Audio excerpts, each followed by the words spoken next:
Bueno, vamos a dar comienzo a la última sesión de esta jornada y tengo el placer de presentarles a la profesora de nuestro departamento, la doctora Concha Langa Nuño.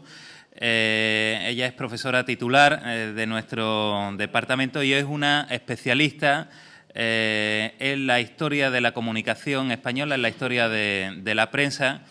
Bueno, pues se doctoró con una tesis muy interesante sobre la trayectoria del ABC, de cómo se improvisó el franquismo. Es un estudio de esa configuración de la dictadura franquista a través de las páginas del diario ABC, muy interesante.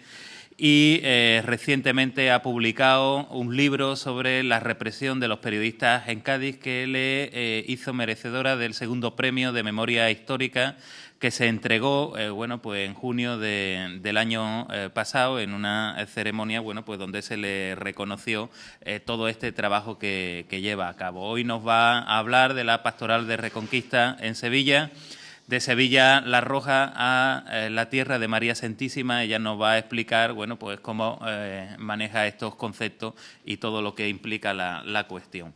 Sin más preámbulos, tiene la palabra.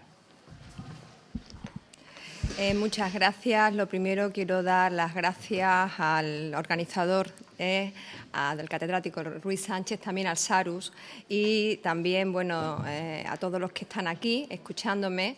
Y bueno, me toca a mí concluir con estas jornadas que me parece que han sido realmente brillantes. Y mi intención con esta conferencia, a la que le he puesto ese subtítulo entre comillas, más coloquial, sería un poco comentar, se ha hablado mucho de la recatolización, se ha hablado mucho también aquí de la persecución religiosa. Realmente mis compañeros me han facilitado mucho esta conferencia porque muchas de las cosas que yo iba a decir se han explicado aquí con mucha mayor profundidad y yo lo que voy a pretender de una forma sucinta. Ayer mi amigo José Antonio Parejo hablaba de su conferencia de usar una técnica impresionista, yo diría impresionista o abocetada, también porque yo lo que voy a hacer es intentar ver, insisto, de una forma muy resumida. Es imposible en el tiempo que dura esta conferencia el que yo profundice en ninguno de sus aspectos. Vamos a ver algunos ejemplos de qué ocurre después de golpe de Estado. Hemos visto, y creo que se ha visto muy bien, todo ese anticlericalismo, toda esa situación de persecución, esa situación realmente difícil y complicada que había vivido la Iglesia. Realmente también hemos visto esta mañana en la muy interesante conferencia del profesor Santiago Martínez la reacción realmente de los obispos andaluces. Pues bien, mi intención es ver qué ocurre en Sevilla. Usar Sevilla como ejemplo, teniendo en cuenta que Sevilla no es cualquier ejemplo, puesto que Sevilla, en fin, obviamente estamos en Sevilla, estamos en la Universidad de Sevilla, yo he trabajado en parte sobre la ciudad de Sevilla, pero aún así insisto que no es cualquier ejemplo, puesto que Sevilla, en primer lugar, es una Sevilla inmediatamente tomada por los sublevados. La guerra aquí apenas duró una semana. Menos de una semana se ha controlado la ciudad, primero la zona del centro, es más complicado entrar en la zona de Triana y también la zona de lo que se conocía en la época como el Moscú sevillano, el triángulo ocupado entre la Puerta Osario, Macarena y la zona de Capuchinos. Esa zona era una zona donde las fuerzas obreras y los movimientos obreros de izquierda tenían una enorme implantación. Por lo tanto, esa Sevilla, que en la época republicana se le denominó en algunos círculos como Sevilla la Roja, de ahí esa expresión que he usado, va a ser una de las primeras ciudades, grandes ciudades que caen en poder de los rebeldes. A pesar de que era una de las ciudades en las que menos esperanzas se habían puesto, el propio Queipo de Llano sospechaba que la habían mandado a Sevilla porque no tenía tampoco mucha confianza en su adhesión a la sublevación y Sevilla se convirtió, por lo menos en la primera parte de la guerra, sobre todo hasta la toma de San Sebastián en septiembre del 36, es un lugar absolutamente clave. La conquista de Sevilla fue clave para los rebeldes para tomar, quizás ese éxito inicial de la guerra, y Sevilla se convierte en una de las principales ciudades de retaguardia. Por lo tanto, lo que ocurre durante la Guerra Civil en Sevilla, la experiencia de la Guerra Civil en Sevilla, es clave para lo que va a ser la experiencia de la guerra civil en la España nacional. Incluso los pasos que se dan a la hora de implantar de nuevo la fe religiosa, vamos a ver que en gran parte no hizo falta, fue una respuesta bastante popular, o los pasos que se dan sobre todo políticamente en Sevilla y en las fuerzas sevillanas van a ser claves para lo que va a ser la creación del franquismo durante la guerra civil.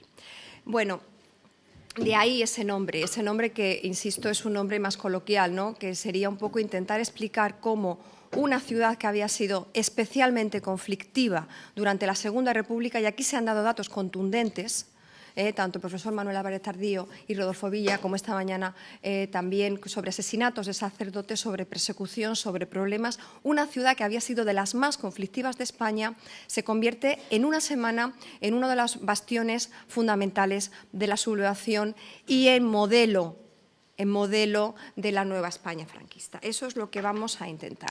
Como efectivamente les he dicho, la situación en Sevilla había sido muy conflictiva y, de hecho, no nos debe sorprender, por tanto, que cuando se conoce la sublevación de la guarnición en Marruecos, la reacción de los obreros sevillanos no sea irse a vigilar los cuarteles para evitar una sublevación en Sevilla, lo cual quizás hubiera hecho fracasar la sublevación, sino es irse a quemar los templos sevillanos.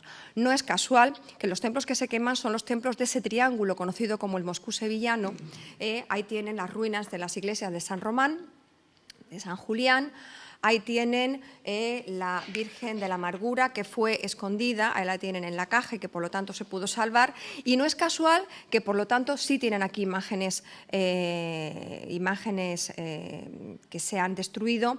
Y eso explica el que incluso algunas de esas tallas, como la Virgen de la Amargura o la Virgen de la Macarena, hubieran sido escondidas en los meses anteriores a la sublevación.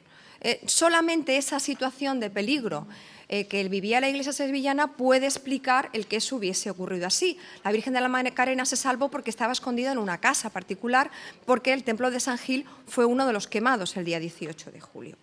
En total, fueron incendiadas Santa Ana, San Bernardo, Los Dolores, San Gil, la Inmaculada Concepción, San Juan de la Palma, San Julián, San Marcos, Santa Marina, las Mercedarias, Montesión, Omnium Santorum, San Román, San Roque y las Salesas. Como pueden ver ustedes, efectivamente, ese triángulo que iría desde la Encarnación hasta la Macarena, todas las iglesias que además son de las iglesias más antiguas de Sevilla, esa zona mudéjar, de esas iglesias como San Marcos, Omnium Santorum, hasta San Roque en la Puerta Osario. Por lo tanto, efectivamente, ante esa situación, la reacción, ahí tienen, como les digo, esto era algo que venía de atrás, efectivamente esta es la imagen además que se ha elegido para carácter de estas jornadas, que es la capillita de San José incendiada en los sucesos de mayo del 31. Ya se ha comentado aquí mucho esto, por lo tanto yo no voy a insistir. Ese anticlericalismo que se ceba en gran parte con las iglesias que por otro lado son una muestra fundamental del patrimonio artístico español y de hecho incluso en la España republicana hubo algunas voces llamando a evitar esa pérdida de patrimonio que fue terrible durante la Guerra Civil y por eso no nos extraña que la reacción una vez triunfa el golpe es una reacción de fervor popular. Tienen esa foto, esto son los primeros días de agosto, nada más entra la columna del ejército en el pueblo del Pedroso, un pueblo en la Sierra Norte de Sevilla. Varias vecinas del pueblo sacan a la Virgen del Espino en procesión, una virgen que se había salvado de la quema y que muestra esa reacción. Una reacción, insisto, que creo que queda, no tengo que explicar porque creo que mis compañeros han explicado muy bien la situación, la sensación de persecución que vivían los católicos y, por lo tanto, esa reacción opuesta que explica ese enorme fervor católico durante la Guerra Civil. Efectivamente, en esos primeros momentos se intenta normalizar la vida sevillana y de forma absolutamente inmediata el elemento religioso juega un papel fundamental. Juega un papel fundamental en absolutamente todos los ámbitos. Y es lo que yo pretendo explicar de forma muy sucinta, muy resumida en esta comunicación, ¿no? Como por supuesto, en un primer momento, de una forma espontánea, creo que esa foto es magnífica en este sentido, ¿no? sacar a la Virgen en brazos de las mujeres, o también esa imagen de esos voluntarios, clarísimamente, esta foto también es magnífica, de estos voluntarios, que está claro incluso por los zapatos que lleva el que aparece el más alto, que son voluntarios, que se han puesto el gorro miliciano. Además, la proliferación de uniformes de lo más variopinto en estos primeros días de estos voluntarios fue tremenda, que ya se colocan ese detente, esas medallas de la Virgen del Carmen, esas cruces, que se le llamaba detente porque se suponía que detenían las balas de los enemigos, ¿no? Por lo tanto, como insisto, en que el tema religioso desde el primer momento, desde el primer instante, juega un papel fundamental en la reacción de los sublevados en el golpe de Estado y en la guerra civil. Una reacción que es en los primeros momentos bastante espontánea y que luego se va articulando. Y que luego se va organizando y que hay que organizar de alguna manera. Voy a poner el ejemplo de la enseñanza porque es muy claro y para ver cómo las normas y leyes que se van creando desde los primeros meses del golpe van efectivamente destruyendo la obra republicana y volviendo a los modelos religiosos, unos modelos que realmente van a ser una parte de lo que se va a llamar a partir de ahora nacionalcatolicismo, pero que realmente no son tan nuevos porque es volver a un catolicismo conservador que en gran parte viene del siglo XIX y que es lo que mucha de la jerarquía va a defender.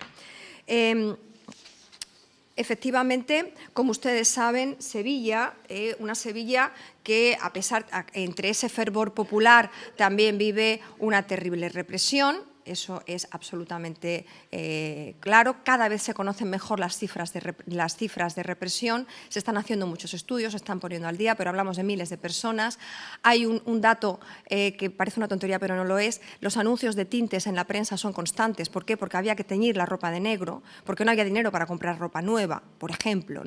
A veces nos resulta muy difícil encontrar datos que nos ilustren, porque, claro, la censura en prensa, como ustedes saben, en todos los ámbitos fue muy grande, ¿no? Pero Sevilla efectivamente va a intentar normalizar esa vida ciudadana, una Sevilla que está marcada por la fuerte personalidad del general Queipo de Llano, un general Queipo de Llano que inmediatamente va a nombrar, ahí tienen ustedes, ahí aparece con el alcalde Carranza, que es la figura que está a su derecha, si no me equivoco, el calvo, y ahí también aparece con Benjumea Burín, que llegó a ser, fue presidente de la Diputación durante bastante tiempo, luego se convirtió en ministro, fue un personaje importante, fue también jefe de regiones devastadas. Ahí faltaría un cuarto personaje importante para entender la guerra civil, que es Pedro Parias, un militar de caballería, un gran terrateniente, un militar retirado y gran terrateniente, perdón,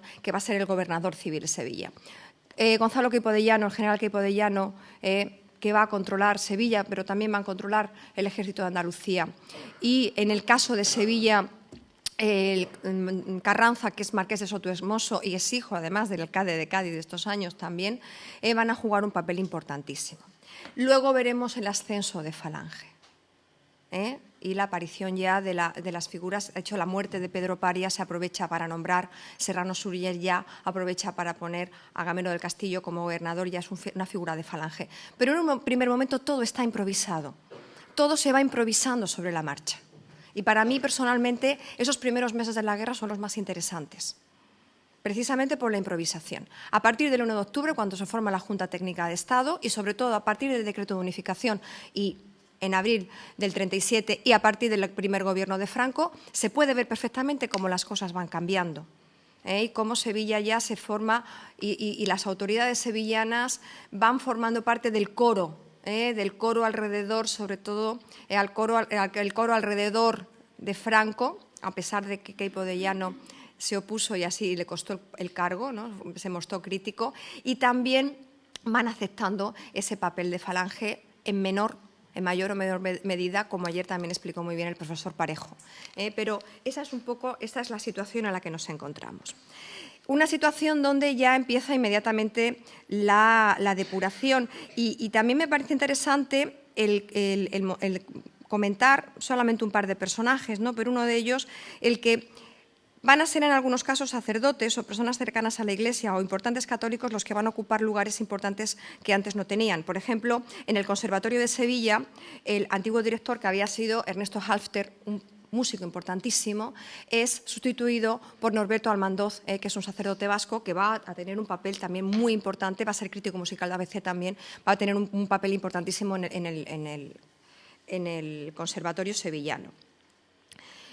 También en la universidad, el rector Francisco Candil Calvo es sustituido por Mota Salado, ¿no? Pero bueno, esta es la situación de Sevilla, una situación donde, insisto, inmediatamente se dieron muestras de ese fervor popular, pero un fervor, ahí tenemos a Queipo en olor de multitudes, Queipo como Salvador de Sevilla, un fervor popular donde inmediatamente vemos mezcladas clarísimamente la religión con la política. De una forma muy sucinta voy a tratar esos 5 temas, insisto, muy resumidamente, con algunos ejemplos de cada uno, ¿no? Que me parece que son los temas donde se puede ver muy bien esa recatolización de Sevilla. Efectivamente, como les decía, inmediatamente la religión está unida con la política y de nuevo me ha venido estupendamente los magníficos ejemplos que ha dado el profesor Santiago Martínez, ¿no? De los propios obispos en sus pastorales, en algunos casos uniéndola, ¿no? Ya desde la Segunda República.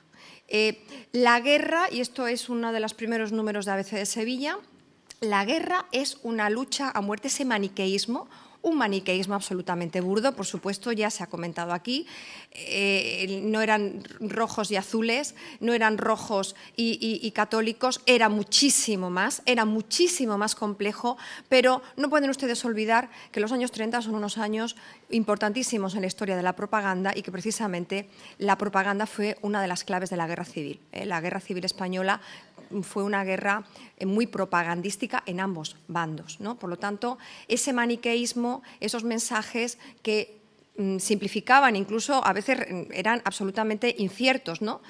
No eran rojos, ya lo sabemos, no voy a profundizar en ese tema, pero de forma inmediata la propaganda efectivamente toma esos mensajes que ya vemos que no son mensajes nuevos. De hecho, la combatividad, por ejemplo, de ABC durante la primavera del 36 fue enorme. En la campaña de las elecciones de febrero del 36, ABC hizo una campaña incluso violenta, y ya incluso advirtiendo de una posible guerra si las cosas siguen así, ¿no? Ahí tienen, inmediatamente la guerra es una guerra entre la Rusia roja y la España sagrada, la España católica, ¿no? Miles de estos ejemplos, ¿de acuerdo? Y es interesante que el primer acto que tiene lugar, el primer acto público en Sevilla, 26 de julio, inmediatamente, una semana prácticamente después, la festividad de Santiago Apóstol. Esta festividad de Santiago Apóstol ya se convirtió en toda una manifestación inmensa y sobre todo ya después una manifestación importante, sobre todo inmensa, la del 15 de agosto, la Virgen de los Reyes, van a aprovecharse esas festividades religiosas ya para hacer demostraciones donde se están mezclando claramente elementos políticos y elementos religiosos. La festividad de Santiago Apóstol tuvo 2 actos. Por un lado, los requetés, que ya también ayer se explicó, van perdiendo fuerza, pero que en Sevilla era un tercio, ahí lo tienen ustedes, el tercio de la Virgen de los Reyes, que tenía cierta implantación, que se había reorganizado bastante bien durante la Segunda República, gracias al sevillano Falconde. Ese tercio requeté va a desfilar, que hace una misa en el Santo Ángel. Durante toda la guerra los requetés hacen sus celebraciones en el Santo Ángel, que es una iglesia de los carmelitas, y efectivamente los requetés van a hacer un desfile por el centro, ¿no? Ahí tienen ustedes algunas imágenes que he podido conseguir, donde ya la gente sale y saluda, ¿no? Y donde ya aparecen algunos textos, ya incluso la propaganda de nuevo habla del Día de Santiago, ahí tienen ustedes, alumbra la victoria de los que luchan por una España nueva, que se apoya en la auténtica tradición de libertades. Y ya en ese día aparecen, el día anterior y ese día, algunos textos. Todavía no hay artículos de opinión, todavía no hay prácticamente nada, no, lo que hay es ese Sevilla al día, que firma Simplicísimo, que era un redactor del periódico, que se convierte en esas primeras semanas de guerra un auténtico editorial, muy violento, luego vuelve a ser una cosa de costumbrista. Y ya aparecen unos textos como, por ejemplo, uno de los textos para mí más violentos de todos los que yo he leído de la Guerra Civil, anónimo, por el Día de Santiago Padrón de España, donde se hace una lista de agravios. Y de agraviadores, católicos, españoles y personas de orden de Sevilla y toda España. Está claro que es un mensaje a los católicos y a los españoles, porque desde muy pronto se une la idea de España con la idea de una España católica, por supuesto, frente a la otra idea de una España como una España laica, en fin, como ya aquí se ha visto, ¿no? La idea de la anti-España: ha llegado el momento de que todos, sin excepción, brinden su concurso personal a las autoridades militares, que caiga, para salvar la patria, de que caiga en las garras de la anti-España. Y ahora empieza a decir: muera la canalla judía internacional, mueran las logias de masones, muera Moscú y el marxismo, muera esa prensa miserable de izquierdas, extirpemos, etcétera, etcétera, ¿no? Y al final ese por Dios y por la patria, todos a la lucha al lado del valeroso ejército español. Hay al día siguiente otro texto, en otro tono completamente diferente, pidiendo ya esa recatolización, ese fervor, ese ambiente religioso, ¿no? Aprovechemos esto para empezar a orar, dediquemos misas, rosarios para el bien de la patria, ¿no? Es otro tono completamente diferente, pero también es de los primeros que he encontrado. Son muchos los sevillanos que en estos días de tan dura prueba, después de ofrecer sus personas, intereses y aún la propia vida, acuden al templo a orar como Moisés, mientras el ejército y las milicias organizadas luchan por el orden y la reconquista de España. Y queremos que esta acción espiritual se organice y crezca para que sus frutos sean más rápidos. Por ello proponemos, como ejemplo, ir misa y comulgar todos los días, rezar el rosario, ofrecer alguna mortificación, privaciones, etcétera, etcétera, etcétera, pero ya nos empiezan a mostrar ese ambiente.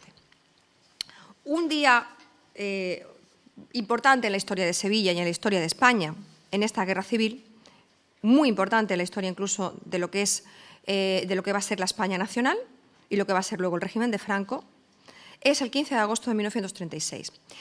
En esa fecha se reúnen en Sevilla, ya estaba desde el 7 de agosto en Sevilla Franco, ahí en el Palacio de Ayanduri, en la Puerta de Jerez, todavía queda la placa, que por cierto ha vuelto a ser decorada con pinturas hace poco, han tirado varias veces potes de pintura, pero queda ahí esa placa recordando que Franco tuvo ahí su cuartel general durante unos días de agosto. Millán Astre llega el día 13, aquí ya está por supuesto Queipo de Llano y Merry del Val. Queipo de Llano y Merry del Val, que no se me olvide, también van a acudir a una misa por el apóstol Santiago en la Catedral de Sevilla el día 26 de julio. Ese día va a tener dos partes, una parte religiosa muy importante y otra parte política fundamental, como les digo. Ese día, por supuesto, ahí tienen ustedes al cardenal Ilundain, se va a celebrar una gran procesión religiosa. Además, claramente dice la prensa, se adorna Sevilla con luminarias y dice claramente la prensa, como señal de desagravio por la actitud republicana. Es una procesión como desagravio de la Virgen de los Reyes por Sevilla, una procesión realmente multitudinaria. Y después de la procesión tuvo lugar tengo aquí también esta foto, no tiene que ver, pero me parece preciosa, ¿no? De esa organización, ¿no? Van llevando los cañones a la plaza. Una procesión en la que, como ustedes han visto, se tomó efectivamente como un desagravio religioso, y una segunda parte, que no me toca a mí aquí comentar tanto, pero que es fundamental, y es que en el Ayuntamiento sevillano, ese 15 de agosto, ante la atenta mirada de estos personajes que ya he comentado, se va a reponer la bandera monárquica. Un paso fundamental en la creación del franquismo, porque hasta ese momento todavía, y con gran éxito, por lo que pueden decir las crónicas periodísticas, se estaba tocando, todavía durante un tiempo, se está tocando el himno republicano y todavía se está terminando con vivas a la República, porque en un primer momento el golpe es contra la República del Frente Popular. No hay un acuerdo a lo que haya posterior. Y, desde luego, la posible vuelta a la monarquía tampoco está tan clara. Por lo tanto, insisto en lo importante que fue esa vuelta a la bandera monárquica, el comienzo, bueno, pues de una creación de un régimen que se inventa durante la Guerra Civil, donde se toman los símbolos monárquicos, igual que se toman los símbolos falangistas, siempre a favor de lo que a Franco le vino bien en cada momento. No estoy completamente de acuerdo en lo que se dijo aquí acerca de la naturaleza del régimen franquista ayer. Ese ambiente hizo, pues, efectivamente que bueno, la prensa, toda la prensa, en este momento, a veces el Correo de Andalucía, diario católico, que vuelve a recuperar su diario del Arzobispado, su diario católico en enero del 37, no recuerdo mal. La Unión, que se convierte en periódico tradicionalista, todavía se había incautado el Liberal. En 1 de septiembre saldrá ahí un periódico falangista llamado FE, Falange Española. La prensa, en fin, fue las expresiones acerca de esa procesión, del sentimiento de los sevillanos, de la explosión de fervor religioso de los sevillanos ante la imagen de la Virgen de los Reyes, fue enorme, ¿no? El editorial ABC decía: postergada ante su adorada Virgen de los Reyes a la sombra materna de la bandera querida, ABC monárquico, la ciudad de la Gracia apartó sus ojos, preñados de lágrimas abrasadoras, de esos campos donde los hermanos luchasen entre sí. Muñoz San Román, en otro artículo, Nuestra Señora de los Reyes, y decía que bueno, la aparición de Nuestra Señora, Sol de Soles, Reina de las Reinas y Madre de Misericordia, pues hizo que los sevillanos temblaran de emoción, y dice: la muchedumbre que la contempla se humilla arrodillada, anublándose los ojos, las gargantas se anudan, palpitan los corazones con un vivo aceleramiento, y de todos los labios se eleva una oración y de todas las lenguas una plegaria. Pedimos todos a la excelsa Señora por la salvación de nuestra Madre inmortal, que es la egregia y sacrosanta Madre España, la que inspiró a los ejércitos, a los ejércitos las más imponderables epopeyas. Son muchos más los ejemplos, pero creo que con esos dos son suficientes. En las siguientes jornadas tenemos un montón de informaciones. Se reinstala la estatua del obispo Fray Domingo de Silos Moreno, que se había retirado durante la República. Por ejemplo, también, bueno, he puesto aquí una foto, está posterior, bueno, pues ahora voy con esto. También, por ejemplo, me permiten, me he equivocado en el orden, la toma del Alcázar de Toledo. Me he equivocado, se me ha quedado ahí detrás. También se va a celebrar, y muchas de esas se celebraron ante el Monumento a la Inmaculada de la Plaza del Triunfo. De hecho, las personas que asistieron a esa espontánea, quizás estas primeras son espontáneas, luego de espontáneas tuvieron poco porque estaban perfectamente organizadas, explosiones patrióticas, luego se fueron al Palacio Arzobispal y tanto insistieron que pidieron a Ilundain que saliera, que al final Ilundain salió y les bendijo, ¿no? Bueno, otro de los ejemplos que efectivamente ustedes ya han visto ahí, porque me he equivocado, se me ha ido esta, muy interesantes, es el tema de la relación, por supuesto, de Queipo, que asiste a todos los Te Deum, que asiste a todos los actos religiosos, pero tiene una relación muy curiosa con la Hermandad de la Macarena. Entonces, lo pongo como otro de los muchísimos ejemplos que podríamos comentar, pero aquí en este caso sí parece que la actitud de Queipo es una actitud realmente muy especial hacia esa hermandad, ¿no? La Virgen de la Macarena se había salvado, como ustedes han visto, porque se había escondido en una casa, ¿no?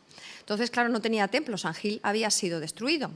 Y cuando ya se saca de su escondite, va a estar en esta iglesia, que era la iglesia de la universidad, en la calle La Araña, iglesia de la Anunciación, porque la universidad en esta época era lo que hoy es la Facultad de Bellas Artes, estaba donde hoy está la Facultad de Bellas Artes, y esa era la Universidad de Sevilla. No esto es bastante posterior, ¿no? Entonces, la Virgen se había guardado ahí y se hace una procesión también de desagravio o de exaltación para celebrar que se había salvado la imagen de la Macarena, y se va a llevar en procesión a la catedral. El 4 de octubre, cuando la imagen, esa es la foto de esa procesión primera.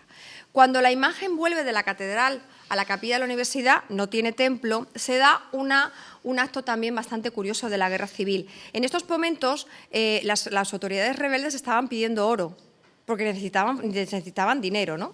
Entonces estaba pidiendo oro, había una campaña, bueno, hay varias campañas, ¿no?, también con el tema económico, y se estaba pidiendo oro. Entonces, en esa vuelta de la universidad, cuando pasan por el ayuntamiento, se para y se le regala la corona de oro de la Virgen Macarena al general Queipo de Llano para que la utilice para las necesidades de los rebeldes, ¿no? Para las necesidades de los sublevados. En fin, de nuevo, claro, se da, como digo, una relación muy fuerte entre ambos, ¿no? Ahí tienen ustedes también a Queipo y a Carranza ahí abajo, ¿no? Y a Parias, creo que es el otro, sí.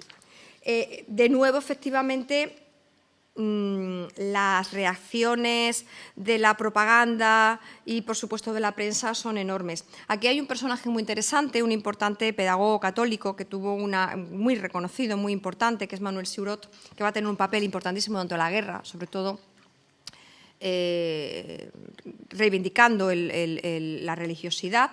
Escribió un artículo donde realmente, de nuevo, hacía una exaltación de lo mariano, esa mariana ciudad de Sevilla. Me han dicho, Madre de la Esperanza, que vas a regalar el oro de tu corona a España y que España va a regalarte una corona de hierro, hecha con cascos de bombas de la guerra. La idea no puede ser más que tuya, y como tuya sublime. El hierro de la redención de España lo pones en tu frente y el oro de tu frente lo pones en la gratitud de España. Qué bien está pensado eso, madre mía. Sigue diciendo un montón de cosas más. Y también termina pues, haciendo una exaltación pues eso, de cómo ahora el oro y lo económico lo veo de otra manera, ¿no? Está como bendecido, ¿no? Completamente bendecido. Tanto es así que Queipo de Llano fue nombrado, ahí tienen también ustedes, fue después nombrado hermano de honor de la Macarena, y cuando tiene lugar otro hecho importante, que es la conquista para los rebeldes de la ciudad de Málaga en febrero del año 37, una conquista que luego comentaré también en Sevilla se siguió de una forma muy especial. De hecho, el obispo de Málaga estuvo aquí en Sevilla durante un tiempo. Pues Queipo de Llano, que recibe un enorme homenaje, se hace hijo predilecto de Sevilla y de la provincia por haber salvado Málaga, pues va a devolver la corona de la Macarena a la hermandad. Y de nuevo eso se convierte en excusa para, en fin, exaltar la religiosidad, exaltar la figura de Queipo, que durante el primer año y medio de guerra lo es todo en la ciudad, es el que lo dirige todo y lo hace todo, tiene además una labor enorme, en negativo y en positivo, incluso construyendo casas. Es muy importante la construcción de casas que se hace porque había un problema tremendo de vivienda en Sevilla para erradicar varios deschabolas. Eso lo hace durante la Guerra Civil. Luego pondré otro ejemplo. Ese Queipo de Llano, que lo es todo en la ciudad, que se le conoce como el virrey de Sevilla, pues, insisto, va a tener esa actitud. De hecho, ahí lo pueden ver ustedes incluso acompañando el paso de la Virgen en la Semana Santa del año 38. Y de hecho es que efectivamente la Hermandad de la Macarena estaba muy agradecida a Queipo de Llano, porque Queipo de Llano en una de sus últimas conferencias, ya se habían acabado sus conferencias, pero tiene una extraordinaria, es el que da la idea de crear un nuevo templo para la Virgen de la Macarena. Es una iniciativa de Queipo de Llano y que tiene además más iniciativas, varios festivales, incluso corridas de toros, para conseguir dinero. Y ese templo de la Macarena es un templo votivo, un templo hecho con donaciones, pero que parte de la idea de Queipo de Llano. Por eso cuando Queipo de Llano muere, en el año 51, es enterrado en el templo de la Macarena y sigue estando allí, su tumba. ¿Vale? Una persona mayor me contaba una anécdota que se acordaba de ese día y que ese día hubo un pequeño temblor de tierra en Sevilla. Me están diciendo que sí hay otra persona mayor y que la gente decía que la tierra no quería recoger al cuerpo de Queipo de Llano. Y efectivamente, ese Queipo de Llano, con una labor enorme, que incluso en esa obra de casas, que luego ya se pasa al Estado, pero que en un primer lugar es una obra suya, creando una junta para la construcción de casas, va a crear varios barrios en Sevilla, donde por supuesto se va a construir una iglesia, y esas iglesias fueron la iglesia de San Gonzalo, Gonzalo Queipo de Llano, y la iglesia de Santa Genoveva, Genoveva Martí de Queipo de Llano, que era el nombre de su esposa. Que, por cierto, también tienen cofradías posteriormente, ¿no? Ahí tenemos a la mujer de Queipo de Llano poniendo la primera piedra del templo que llevó su nombre. Bueno, en fin, los ejemplos son enormes. Yo he elegido 2 o 3 que me han parecido más curiosos. Todos los momentos importantes fueron celebrados con algún acto religioso. Aparte del tema de las misas de campaña, que merece un punto aparte, por el tema ya, efectivamente, donde ya se ven los problemas, los Te Deum en la catedral fueron obligados. Ahí tienen ustedes, efectivamente, dos momentos. Un momento en el que se ve mucha gente es la celebración de la conquista de Barcelona, que además este seminarista estaba en Sevilla ese día y lo comenta, pues ahí está esa foto. Y el otro es también el solemne Te Deum por la proclamación, efectivamente, del nuevo pontífice, ya también en marzo ya del 39. Pero también me parece muy significativa esta foto de cómo va cambiando la realidad sevillana. Esto es la procesión de la Virgen de los Reyes de agosto del 38. Y me parece una foto impresionante. Todo el mundo brazo en alto. Y efectivamente ha habido ahí, en esos meses, no voy a entrar porque no es el momento ni tengo tiempo, un poquito al final, ha habido ahí un cambio importante en el juego de poder, en el equilibrio de poder en Sevilla. Efectivamente, desde el 1 de octubre, Franco va ocupando un lugar, del 36 va ocupando un lugar cada vez más importante, ya elegido como jefe del Estado y después ya también hecho generalísimo del Ejército, y su decisión de unificación de milicias y de usar, yo creo que él usa Falange, como usa todo lo que tiene a su mano durante 40 años para consolidar el régimen, pues llevan a esa fuerte entrada, que está desde el primer momento también de una forma más o menos espontánea, de los símbolos fascistas. Entonces, que se salude a la Virgen de los Reyes, brazo en alto, es muy significativo de esos tiempos. Igual que también en esa procesión extraordinaria de la Virgen de los Reyes que se hace el 19 de abril del 39 para celebrar la victoria, es muy significativo que Serrano Súñer, que está arrinconando el poder de Queipo de Llano, porte la espada de San Fernando en esa procesión. Es un símbolo también clarísimo de los nuevos tiempos, donde Queipo de Llano va quedando arrinconado y donde, desde luego, con Segura ya no se puede ni tratar. Pero aún así, Serrano Súñer consiguió portar la espada de San Fernando, aunque fuera un tramo de la procesión, no toda ella, ¿no? Bueno, me he equivocado también ahí.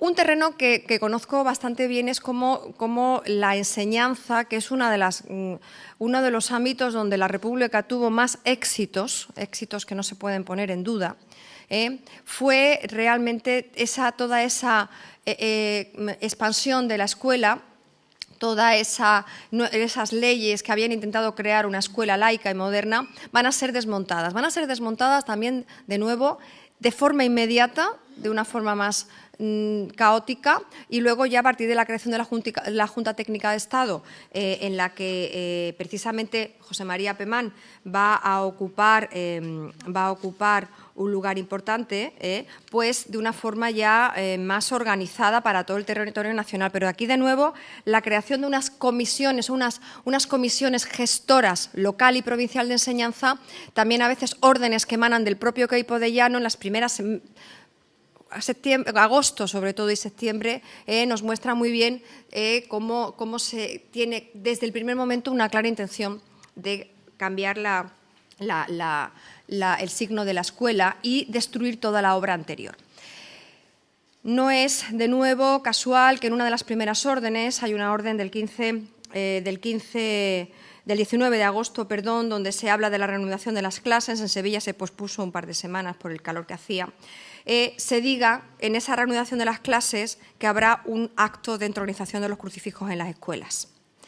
Y que además esa entronización de los crucifijos en las escuelas fueran varios actos, se hizo en todas las escuelas, pero haya un acto al que se le dé relevancia casi oficial, con la asistencia de Queipo de Llano y del cardenal Lundain. No había sido la primera, ya el 2 de septiembre se habían hecho en las escuelas del asilo de San Fernando, que dependía del ayuntamiento, pero se eligió una escuela que todavía existe en la calle Recaredo, que se había llamado Reina Victoria, que ahora se le va a dar el nombre de Miguel Primo de Rivera. Se eligió esa escuela para hacer ese acto oficial, donde efectivamente primero hubo un acto religioso, el cardenal Lundain recorrió las dependencias de las escuelas detrás de cruz alzada bendiciéndolas, y luego hablaron Lundain y Queipo. Me parecen interesantes, voy a leer solamente una frase de cada uno, pero del concepto sobre la educación que había.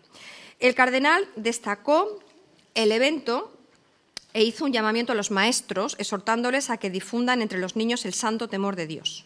el maestro, dijo Ilundain, ha de labrar el corazón del niño, ha de tener por su responsabilidad el santo temor de Dios. Teme a Dios y guarda los mandamientos, ¿no? La importancia de la religión, la educación como educación religiosa. Y Keipo dijo algo también interesante.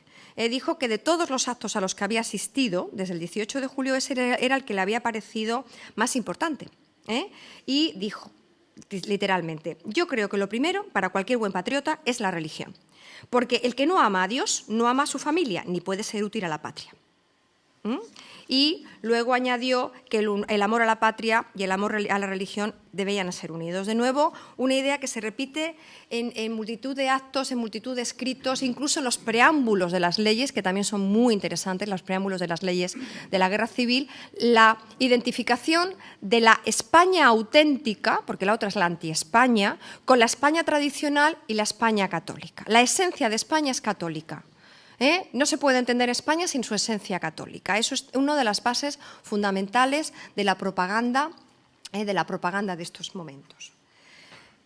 Hubo otras entronizaciones y estas entronizaciones provocaron un artículo de otro colaborador de la prensa que trabaja mucho en estos años, llamado El crucifijo vuelve, donde dice literalmente: la España católica ha salido de las catacumbas del miedo y del terror y al toque del combate del 18 de julio se unió al ejército en unión invencible porque la aprietan y empujan 20 siglos de civilización cristiana, las glorias de nuestra historia y las ansias salvadoras de una transformación social de orden y de justicia.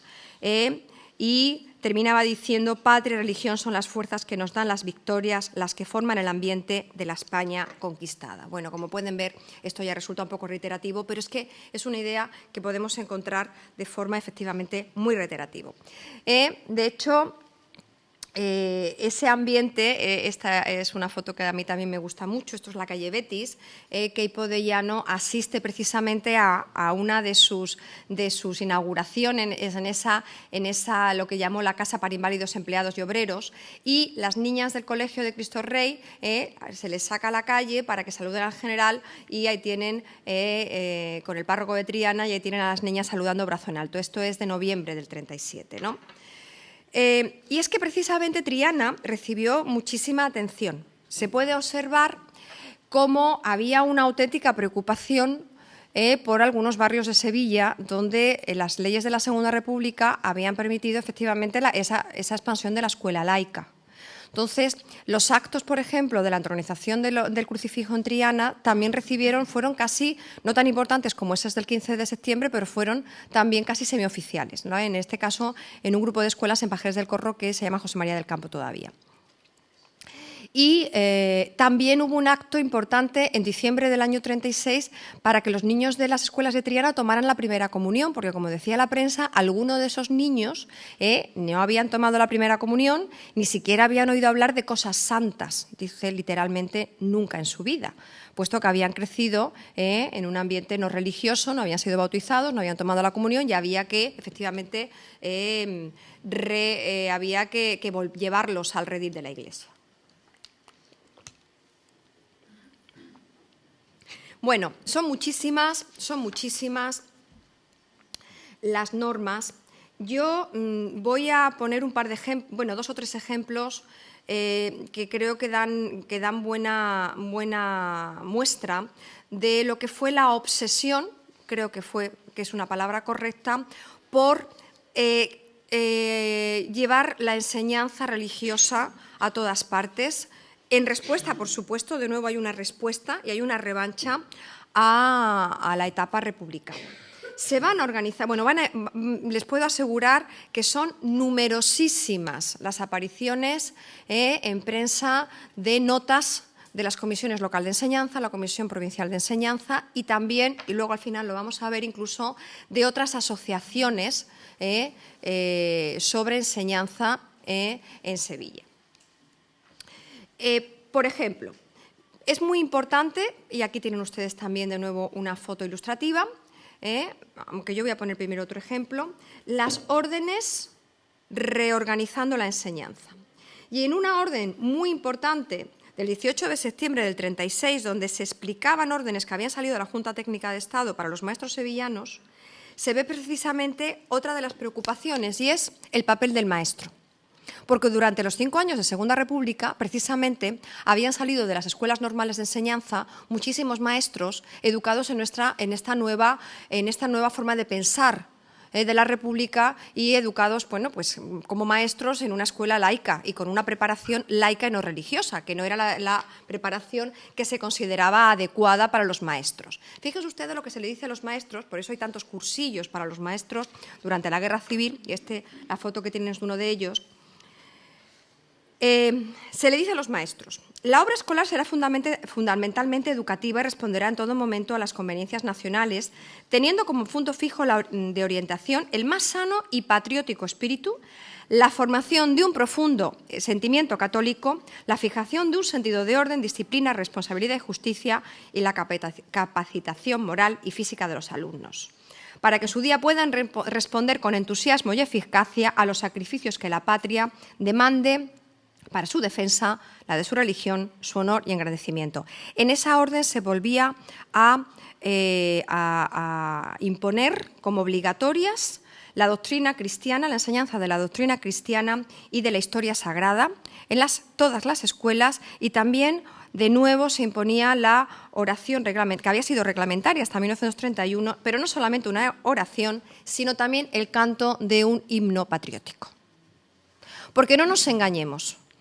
Mientras se va expandiendo una escuela como escuela católica, y esto es muy claro durante la guerra y también después con la creación del primer ministerio ya de enseñanza con Sáenz Rodríguez, con un monárquico en ese ministerio, al mismo tiempo están las otras realidades. Entonces, igual que el 15 de septiembre se instauran los crucifijos en las escuelas, ¿qué día? El 8 de octubre, me parece, también se obliga a colocar el retrato de Franco y también los escudos de falange. O sea que realmente las dos realidades fueron paralelas. En estos cursillos se va, como le digo, esa obsesión por la poca formación religiosa de los maestros. De hecho, como ustedes a lo mejor saben, una de las profesiones que sufrió más la depuración fue la del magisterio. Precisamente, sobre todo, todos los maestros que habían salido de las escuelas normales durante la Segunda República eran ya sospechosos, y muchos de ellos simplemente fueron depurados simplemente por haber salido de esas escuelas normales. Por lo tanto, esa obsesión hizo que, aparte de la enorme depuración de maestros, con la necesidad de nuevos maestros, también se habían cerrado escuelas, también se hicieran diferentes cursillos para adoctrinarlos. Y efectivamente, uno de los importantes que se hicieron varios. Uno muy importante fue el que ustedes ven ahí, ya en octubre del 37, ya con Segura y Quepo de Llano y el rector Mota Salado, y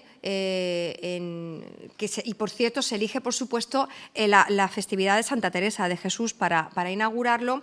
En estos cursillos, que tuvieron actos de apertura o de clausura muy importantes, que se refleja la prensa, con la participación de autoridades, pues efectivamente se insistió en el nuevo papel del maestro. Un papel que era un papel de apostolado. Y es una idea que se repite muchísimo, pero vamos, no se extrañen ustedes, porque hasta a los periodistas también se les dijo que tenían que ser apóstoles de la nueva patria. Por lo tanto, un papel de apostolado, y por lo tanto, efectivamente, se les intentó dar una educación acorde. Por ejemplo, en unos cursillos que se había hecho en verano, de 2 semanas antes que estos, se había hecho un cursillo de 2 semanas en los que en la primera se dieron cursillos sobre la religión, la patria, el hombre y el maestro, y en la segunda semana la pedagogía de la religión, la didáctica de la historia, el niño y la escuela. Por lo tanto, la religión como un tema importante. Y como les digo, en estos efectivamente que se hacen en esta fecha, de nuevo se va a insistir en la labor pedagógica del maestro, y en esa clausura, efectivamente, donde también se leyeron palabras de Manuel Siurot, se volvió a insistir en la importancia del papel del maestro como apóstol para llevar, decía, la labor del maestro no es solo la de instruir, sino la de hacer que el alma del niño se estampe en la imagen de nuestro Señor Jesucristo, cumpliendo así el profesor con la delegación que le confieren los padres, la Iglesia y la patria. Bueno, como además en este momento la universidad está cerrada durante toda la guerra civil, hay un momento en el que, claro, se tiene a estos profesores universitarios paralizados, se van a organizar efectivamente cursillos también en la universidad. Y eso, algunos de esos cursillos también van a asistir, ahí tienen, bueno, esto es de la misma jornada anterior, que también fue portada de ABC, a esos cursillos van a asistir también efectivamente muchos maestros. Y como les digo, esa labor del maestro y del magisterio, no solamente desde la universidad y con las autoridades, sino también fue muy importante, por ejemplo, la labor de algunas asociaciones, en especial destaca la Asociación Católica de Maestros Españoles de Sevilla, que organizó, que pidió, esta es la primera convocatoria de octubre del 36, organizó todos los domingos finales de mes una misa del maestro. Y como pueden ustedes ver, por supuesto, de nuevo con esa idea de dar gracias a Dios y también de pedir ayuda a Dios para que les ilumine acerca del papel que tienen que tener los maestros, ¿no? Ahí tienen ustedes efectivamente cómo eso va a ser destacado también con la prensa. Esta Asociación Católica de Maestros también organizó otros cursillos que, según la prensa sevillana, fueron seguidos por el 90% de los maestros de la provincia, y que recibieron efectivamente la loa del periódico. Bueno, también, como les decía, en la universidad, esto ya es también interesante porque ustedes ven aquí, ya no está segura. También se organizaron la fiesta de Santo Tomás de Aquino. La del año 37 todavía no fue tan clara, pero ya en el año 38, ahí tienen ustedes ese joven muy delgado que aparece al lado del sacerdote, es el gobernador Gamero del Castillo, que aparece al lado del vicario general en representación del cardenal Segura. El cardenal Segura ya no asiste, tengo por ahí otra foto, pero está más adelante, ya se escaquea y no asiste a estos actos a los que antes sí asistía Ilundain. Bueno, no solamente desde el poder, la enorme cantidad de asociaciones católicas, destacan las salesianas, que se han citado aquí, por cierto, antes también en el relato de Paco Escámez, fueron muy importantes, ¿no? Ahí tienen ustedes efectivamente todas las asociaciones de antiguos alumnos salesianos, todas las cosas que van a organizar, las festividades de Don Bosco, etcétera, etcétera. Por la destrucción del arte religioso que había habido en varios momentos, el arte va a ocupar un lugar también muy importante, como tema propagandístico. Claro, con toda esa destrucción fueron muy normales las imágenes de la destrucción conforme se iban reconquistando o se iban liberando, según el vocabulario de la época, nuevas ciudades, aparecían imágenes de cómo se habían destruido, por ejemplo, abajo es Toledo, se habían ido destruyendo los templos. Por eso no es de extrañar que incluso algunos defendieran el arte español precisamente como arte religioso y como esencia de la patria. De hecho, por ejemplo, en Sevilla se organizó una exposición dedicada a Martínez Montañés en otoño del año 37, por supuesto saltando las esculturas religiosas. Y por supuesto las Semanas Santas de Sevilla, aparte de ser un magnífico ejemplo del fervor popular que vivió la ciudad, también fueron un buen momento porque se inauguraron, se vieron algunas de las esculturas, nuevas esculturas que sustituyeron a las quemadas en 18 de julio. Y fue bastante pronto. Ya en el 37 aparece esa imagen de Jesús del Silencio y la Amargura, que llevaba la canastilla del Cristo de San Bernardo, de Fernández Andes, o esta Virgen de Gracia y Esperanza de San Roque, que también de Fernández Andes. Ahí tiene otra imagen del año 37, o una cosa que me parece el más curioso de todos, esta imagen del Señor del Despojo, que es de Perea Sánchez, pero Perea Sánchez estaba en prisión e hizo esta imagen en prisión, se le habilitó una habitación para poder hacerla, porque se la había condenado por llevar agua a los que estaban en las barricadas en los primeros días de julio, por llevarles agua en esa lucha contra el ejército, se la había condenado a un par de años de cárcel por ayuda a la sublevación, a la rebelión, perdón. Y, por supuesto, la catolización de la moral. De nuevo, me han venido magníficamente bien esas pastorales sobre la vestimenta de las mujeres, porque, de nuevo, la moral es una moral católica, pero una moral católica del catolicismo conservador. Y por lo tanto, todo debe estar dentro de esa moral católica. Y aquí hay un ejemplo interesante de cómo incluso los católicos quieren intervenir en ese control de la moral, y un ejemplo muy interesante es cómo la Asociación de Padres de Familia quiere intervenir cuando se hace un código de censura de cine. Se hace un código en Sevilla, primero, porque claro, cada control de la censura dependió de cada ayuntamiento, alcalde, gobernador. Entonces, en Sevilla ya la figura de Queipo va ocupando un lugar, un Queipo que ya incluso ha hecho un decreto sobre la literatura pornográfica y disolvente, que es importante para la censura. Entonces, cuando se crea ese código, ya hay dos juntas importantes para el código de censura, que son La Coruña y Sevilla, y la Asociación de Padres de Familia protestan por no estar ahí. Y van a ser 4 católicos los que hagan un código que se conoció como Código de Sevilla, que fue bastante importante, de que dependió la censura durante bastante tiempo, ¿no? Curiosas también otras cosas, un canónico de la Catedral de Sevilla y coronista de la ciudad incluso propone a finales del año 36 la creación de un gran congreso antisoviético en Sevilla. Bueno, todo eso con un enorme fervor popular. Ahí tienen ustedes una imagen del Corpus, he encontrado la foto original, y esa procesión de impedidos en el Alcázar, y gran movilidad de todas las asociaciones católicas, las prácticamente diarias, casi diarias, notas de diferentes asociaciones convocando ejercicios espirituales, por supuesto Acción Católica muy activa, ejercicios espirituales, misas especiales, etcétera, etcétera. Bueno, creo que ya debo ir terminando. Y bueno, un tema en el que no voy a entrar porque se ha hablado aquí y es un tema que me parece muy complejo para el que habría que dedicar otro tiempo, ¿no? Una Sevilla que ve el fallecimiento de su obispo, que había tenido un papel importante, y Lundain aparece en casi todos los actos públicos de la primera parte de la guerra hasta que muere en agosto del 37. Tienen ustedes una imagen de su entierro. Ahí lo tienen, con Gonzalo Queipo de Llano, en la celebración del 18 de julio del 37, del primer aniversario del alzamiento en Sevilla, que fue muy celebrado y en el que Queipo de Llano fue el protagonista. Ya en el 38 no es el protagonista. Y, por supuesto, al final de la guerra ya, desde luego, en absoluto.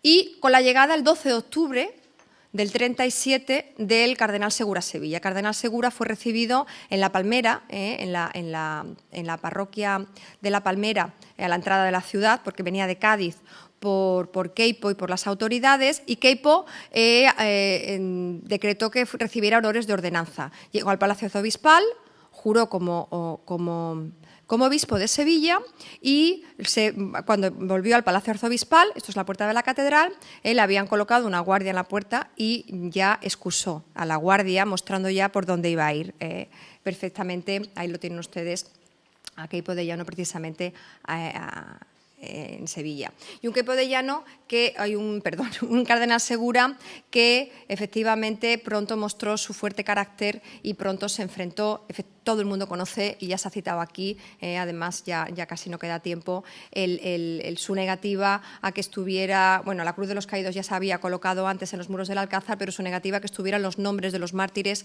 en la pared de la catedral, y efectivamente tienen ustedes a Gamero del Castillo, el que, harto no solo de Segura, sino también de Queipo de Llano, que tampoco acepta bien el ascenso del poder de la Falange, dimite el 6 de diciembre del 38. Y efectivamente se va viendo cómo en esa segunda parte Queipo excusa su asistencia. Ahí tienen ustedes también al vicario Jerónimo Armario ocupando su lugar en un acto efectivamente donde ya el papel de Falange es importante. Tienen a ustedes ahí a don José María Pemán vestido de falangista dando un discurso. Una Sevilla que efectivamente había entrado en esa órbita, aunque la verdad es que con la que choca Queipo, la que choca Segura, no sé por qué confunda Segura con Queipo, curioso, pero un Segura que yo creo que termina ganando la batalla. Yo creo que aquí también se habló ayer, ¿no? De hecho, esta imagen ya es del junio del 41, en el que él está en el paso, es un paso que lo lleva a la gente en un congreso que se hizo, que se celebró en la Plaza de España, o que le da una enorme fuerza, por ejemplo, al seminario de Sevilla. Tiene esas imágenes del 42 de los seminaristas, ¿no? O esa procesión de la Virgen de Fátima, ¿no? Al final realmente yo creo que Segura ganó esa batalla, por lo menos con la Falange. Bueno, pues eso es todo. Gracias.